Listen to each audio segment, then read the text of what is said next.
Hey guys, we're lucky enough today to sit with Jeremy Kirkland. Lucky? Yes. All right, whatever. Extremely lucky. We ran into him earlier. We met him over the summer, started following the podcast, Blamo podcast. So we hope everyone tunes into that and learns about it. We want to introduce you to Jeremy today and so that you can kind of put a face to the podcast. Hey. So this is your 5th season. It's my 5th season, yeah. I was actually kind of surprised. I met you like Sure. 3rd season. Yeah, okay. And then It took us 2 a year. Yeah, exactly. So then I just started listening, and then you just actually don't keep up with what episode you're on. You just, the next episode that comes up in podcast, and you just listen. Yeah, you just go through it. I enjoyed your interview with New York Times. Who did you interview? Oh, John Caramonica? Yeah. He's a legend. Yeah. That was amazing. Yeah. But I never would have known any of that backstory. Yeah, John's a pretty cool dude. John, he's a pop music critic for the New York Times, but he's a big-time clothing nerd and loves to shop, and he does the Critical Shopper for the New York Times. He's one of the Critical Shopper writers. Yeah. And he is very, very good with his words, but I think, the funny thing on the pod was, I think he has a master's, and he went to Harvard for rap music, so... Yeah, I mean, it was a mind blower. Yeah. Well, who was your favorite interview so far? Dang, I'm never good with this stuff. I don't know, everyone's different. It really is true. It's a very tacky answer to say, but, I mean, I've gotten to talk to some people where I think it's just you're constantly surprised, because you'll have someone on, and you really have this strong idea of who they are, because, there are photos of them, and they look... intimidating, like someone say Nick Wooster, right? Yeah. Nick Wooster, very intimidating guy, but then you find out, and he's very open about this, that he's sober, and he's, really had a relatively tough time in his life, and in terms of his sobriety and all the things that he did, and he just leads off with that. Wow. There's a weird thing, I think, maybe it's an intimacy that happens when there's not a physical camera around or anything, but sometimes people feel a little bit more at ease. Yeah. But they know they're recording. It's never ever like, oh, I gotcha. That is never the point. And So the microphone's not intimidating. No, I think some people get a little bit, frustrated by it, but someone like Nick, he's one of the original guys, he's incredibly generous and warm and sweet, and I think the fact that he kind of wears his heart on his sleeve, because no one really cares about the clothes. He doesn't say anything along the lines of oh, and I love my favorite gray coat. No one cares about that. Yeah. What they love is this guy is similar to me, or this woman is similar to me, or this entrepreneur, whomever that is, they've wrestled with these issues too. And I think what people end up liking is empathy. Yeah. Empathy 100%. and redemption in a way over, I don't know, over just a gray coat or something. But it's fun. It's a huge honor to do it, and I love doing it. So you've been doing it for a while. Yeah.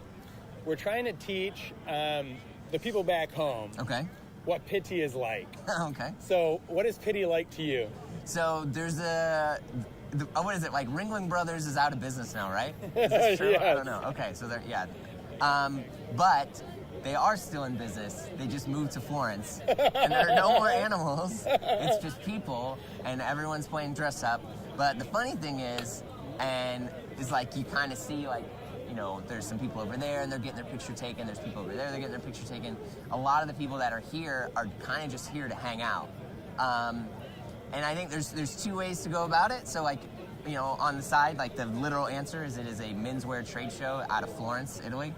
It's probably one of the oldest menswear trade shows, and I think they're 30, 40 plus years or something now. I mean, this is 95, but they do 2 a year.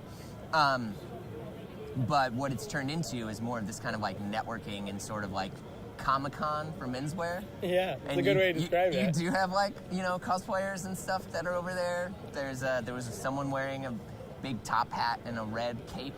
And for sure that's not what that dude wears every day. No. And he was just kind of parading himself up and down. And a part of me was man, this guy, what a goofball. But then you're you know what? Power to you, man. Yeah. You took a day off work to be here today. God bless you. That's awesome. And it's interesting because the runway is never what is out in public. No. So we don't have very many runway shows, if you will, dedicated Sure. to just us, or a week dedicated to us. I mean, they exist, but they're not what they are in the women's. Right. But this is a runway show. Like, Yeah. you cannot wear this outside of this fort. No. Yeah. I mean, yeah, it's tough. As we're saying this, I like keep getting distracted by someone in a very large, overtly awkward colored plaid coat, which is like, that's got to be the dude's 15th coat, something like that. It's like this one and done coat. But yeah, it is this runway show, and I think what's kind of neat, when you think about like the sartorialist or street style photography, like a lot of it started here because it's like the fact that even though this is a little bit of a runway show, like it's still real life. So you get to see these people doing these things that you're like, I would never do that, but I do want to see what it looks like. Yeah. So it's like, let's see, okay, and then you have, people who just walked by, you have Nikola Richa Shamat who just walked by, who's like, I don't know, no one walks like that. No. But he does. No, that's actually a peacock walk. I mean, the feathers were in the back. Yeah, You could see it. But I don't know. And so for me, it's kind of fun and inspiring to see all that. And the key is, I guess, look at some of it and take what you like and, I don't know, leave the rest. So I got a question. Okay, fire away. So there's a lot of young people out there that probably are afraid to create content. Yeah. And so you started the podcast. I'm guessing that you were scared to begin with, or did you just start firing off and went for it? Okay, so I have a slight bit of obsessive compulsion disorder in the sense that anything I want to do, I want to find a way to do it the best that I can, or like go all the way in, which is good and it's bad. Like my wife is like not that into that. But I think if you want to do something or make content, the best advice that I heard and have kind of like learned is like, don't stop and realize that, because I've done like 100 episodes, but there's maybe like 70-ish or so that are public. Because after a while, it's like, oh yeah, delete, got to remove all those.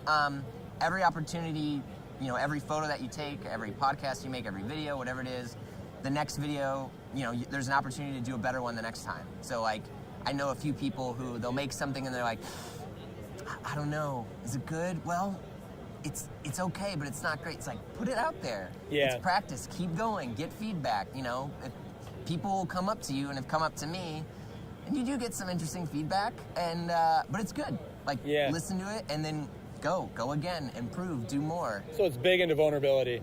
Yeah. Yeah. And I think anyone who wants to make content, the key is to do it consistently. Yeah. And keep doing it. I had dinner last night, and one of the guys at the dinner table was like, I have this idea. It's about this. I'm like, oh, that's great. You should do that. And he's like, I don't know. And I'm like, no, it's good. Do it.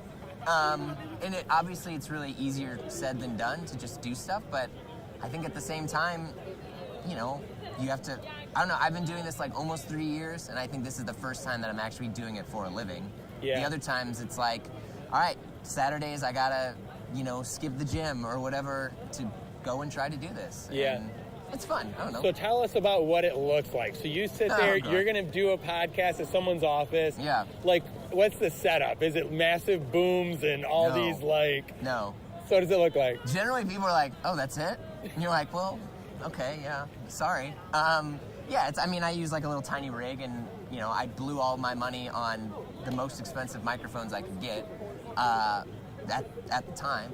And yeah, it's really just sit there, press record, and see what happens. Yeah. And then, a lot of editing later. Yeah. I think sometimes, like we were talking about earlier before we were doing this, is like some people get really comfortable on microphones and things fly, and not that anyone said anything bad, but it's making sure people know that you're just here to have a conversation. I talked to Sid Mashburn once, and he runs a store out of Atlanta, and he was like, the best part about these is like you can just celebrate the person's life. And I said that to someone, and they were like, really, a celebration? They're like, well, in that case, where's my champagne? Where's my this? And I was like, all right, buddy, okay. It's just a microphone. Sorry, that's all we got today.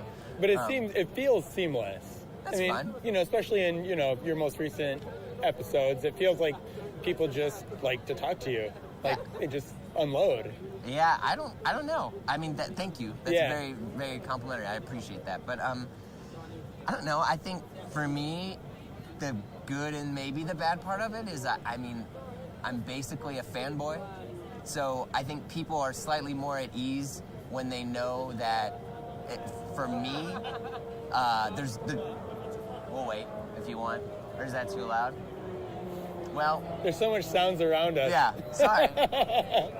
There's like some World War II plane that just flew over us. Over the floor. A Spitfire or whatever. I don't know what it was.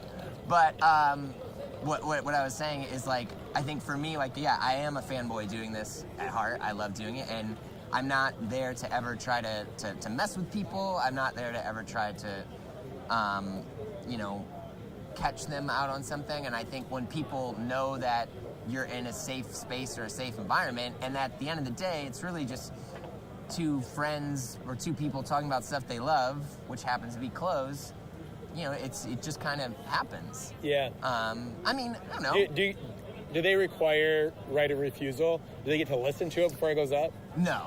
I have, I'm not like, I don't say that like in a rude way, but I'm not a journalist, but I at least try to be somewhat of having like a bit of integrity in the sense that I'll be like, look, my job and what I want to do is like, I already like you. I want to put you in the light that I already think that you're in.